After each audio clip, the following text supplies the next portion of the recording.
Hey guys, welcome back to another episode of my overcoming series. Today I'm going to be talking about overcoming anxiety and fear. Anyone who knows me knows that I'm very open about my struggle with anxiety, and I've dealt with anxiety since, I don't know, as early as I can remember, which would have been around I think 12 or so. I think I was in secondary school when I started to experience anxiety. It's still a challenge, which is why this is part of the series, because for me, it's something that I'm still trying to overcome. And I don't believe that I'll ever fully overcome anxiety. Anxiety is normal. Like, we can have general anxiety, and there's some people like myself who struggle with anxiety near enough every single day. And there's people who have general anxiety, in which it's just like in certain moments. Say, for example, you have a job interview, you going on the first date, you're meeting someone new, going to an event, doing a speech, something like that. That's normal anxiety.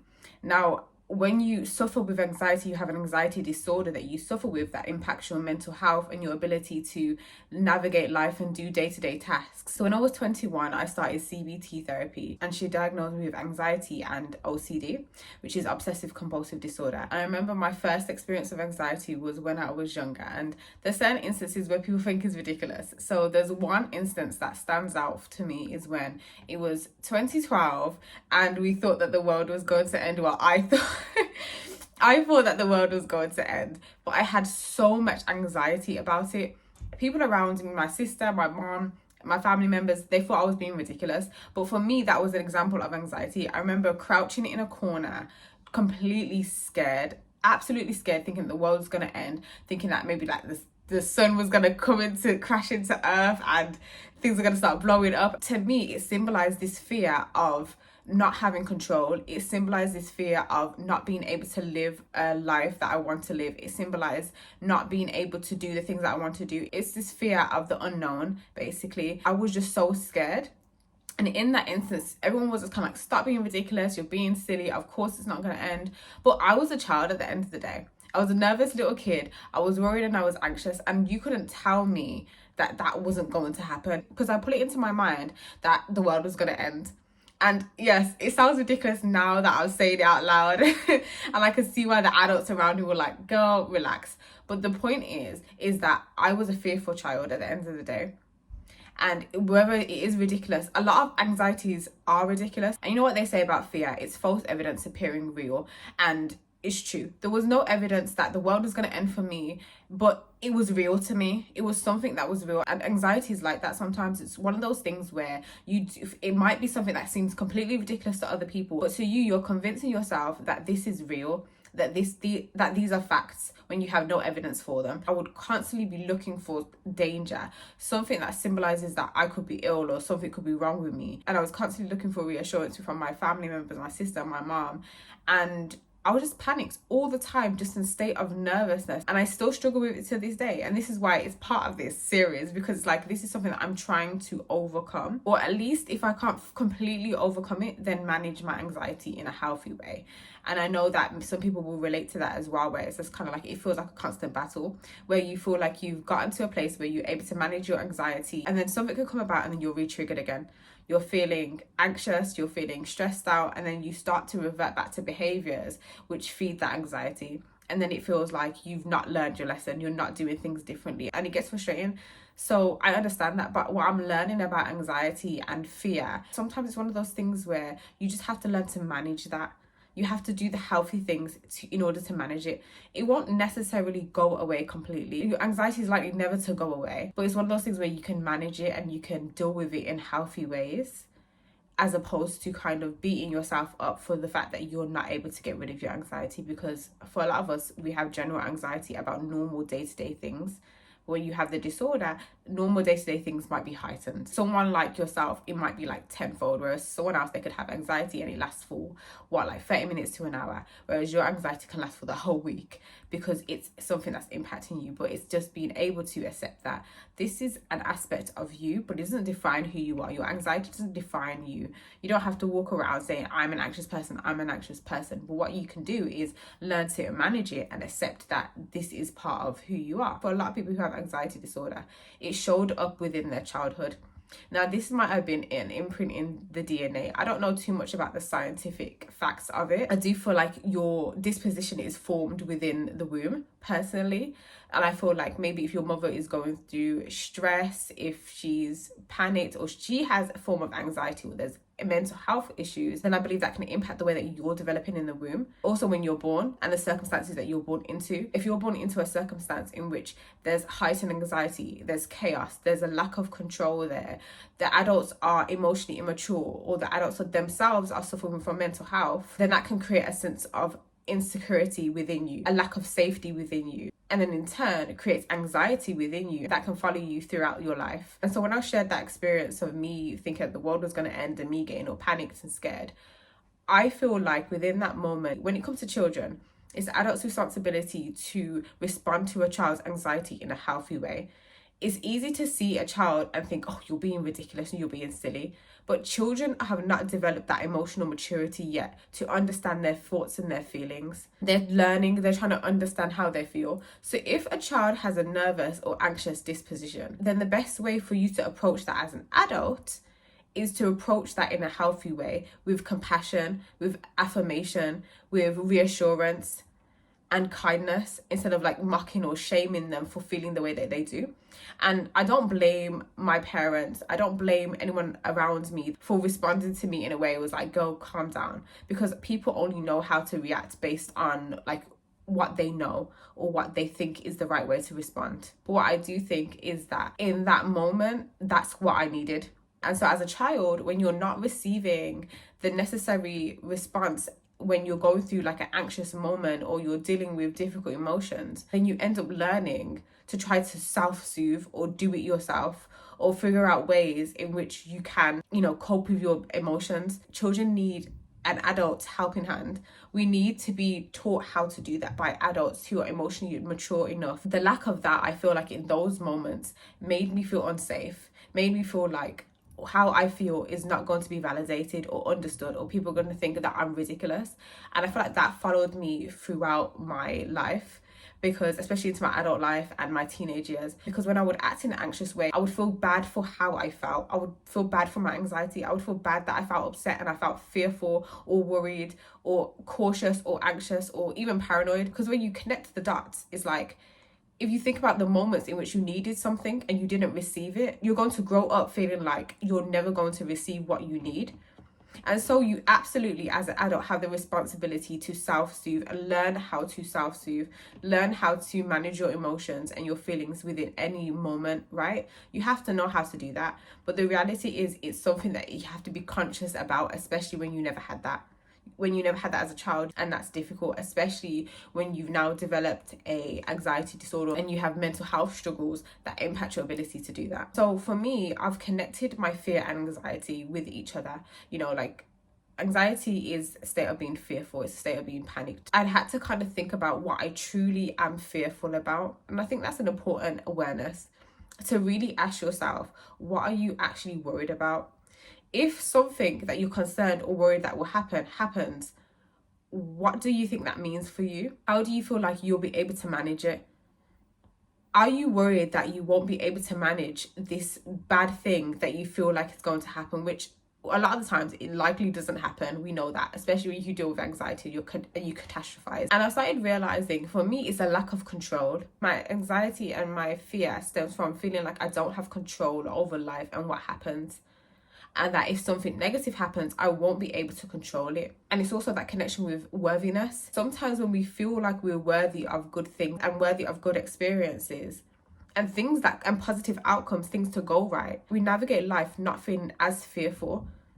We're actually very hopeful and we have faith in our journey, because we believe, you know what, I am worthy of good things. I'm worthy of happiness. I'm worthy of love. I'm worthy of good health. I'm worthy of the ability to reach my goals. I'm worthy of these good things. When you connect fear with your self-worth, think about whether you actually believe that you're worthy. Because if you did think that you were worthy, would you be as fearful? Would you feel like this is the worst case scenario? And sometimes our mind plays tricks on us. Sometimes our mind plays those tricks and makes us feel like we're not worthy of something.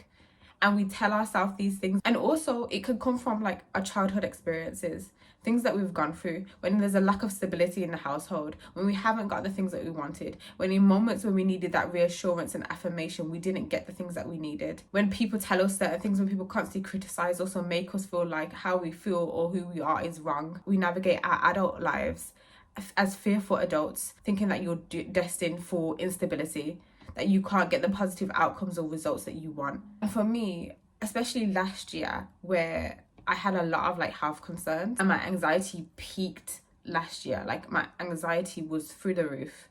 I was having panic attacks, I was catastrophizing, my OCD habits came up again, such as just going online and searching for hours and hours. It stopped me from my ability to even do work.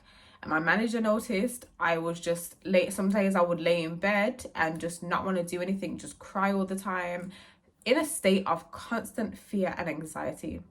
And then I was thinking to myself, I truly don't believe that good things are going to come for me, because I must not believe that. Because if I did, why am I so fearful like this?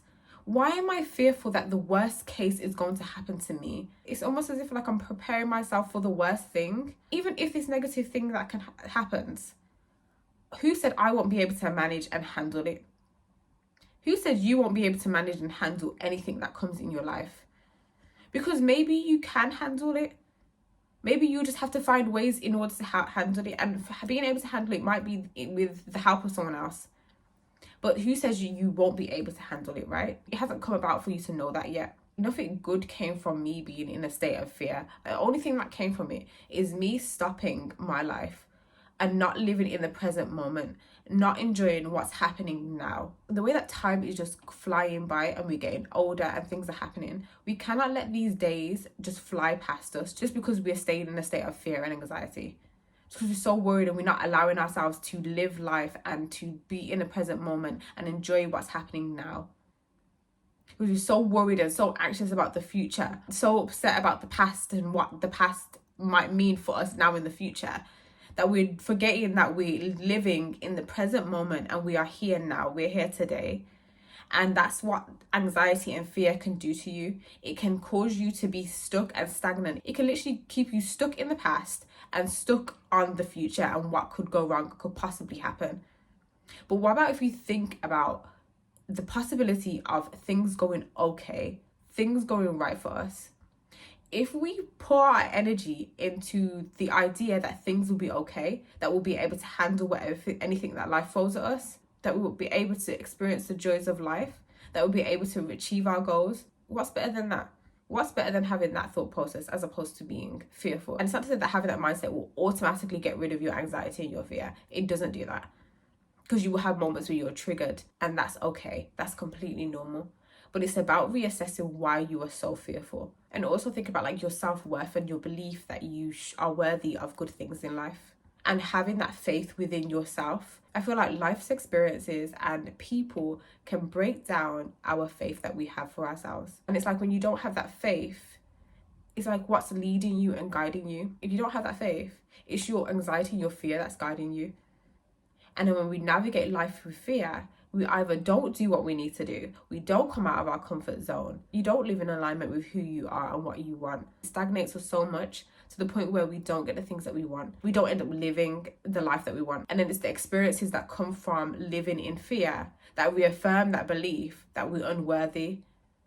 Because it's like we're almost feeding into that fear and feeding those narratives through our behavior. And it's like, oh, I knew this was going to happen. I wasn't going to get this, and this wasn't going to happen for me. But it's almost like you put that energy out there through navigating life with fear and behaving fearfully and responding in fearful ways. And it's like a cycle. That's what happens. It's like a cycle. It just goes on and on and on until you have to say to yourself, you know what, I'm breaking this cycle. I'm done with this. And like I said, I want to reiterate, having this awareness does not automatically take away your fear and your anxiety, especially when you have an anxiety disorder and it's something that you've struggled with for a long time.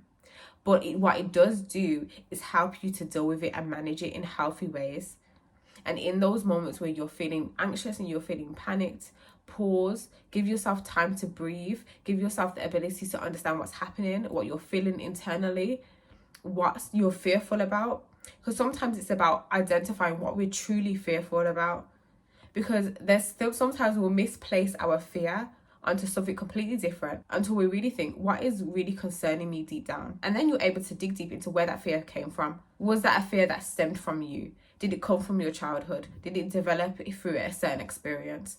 What is it? Where's the root of that situation? What is the root of that experience? Nothing good came from me being in a state of fear last year. I was miserable. I was so unhappy with life and with myself and my ability to handle things. I felt like I couldn't cope with anything because I was so fearful. And whilst I said to myself, you know what, there's times where I don't have to handle something if I don't want to. But at the same time, I'm not going to allow my fear to make decisions for me. It's absolutely easier said than done. This is a process. And that's why this is overcoming.